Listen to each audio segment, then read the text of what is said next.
থেকে একজন গৃহবধূ নিখোঁজ রয়েছে, গোটা বিষয়টি আপনার কাছে এসেছে, কি বিষয়টা জানাবেন?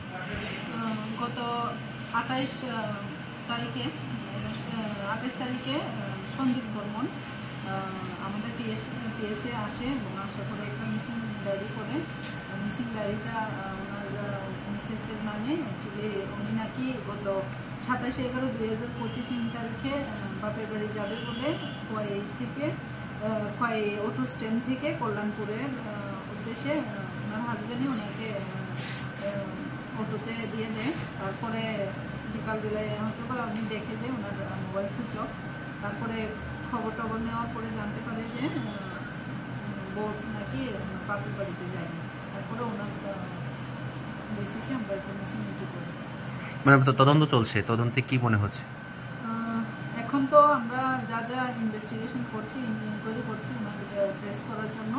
তো বাকি এখন ওনার কল ডিটেলস বা ফোনের ডিটেলসগুলি পাওয়ার পরে আমরা বিস্তারিত বলতে পারব। Thank you madam.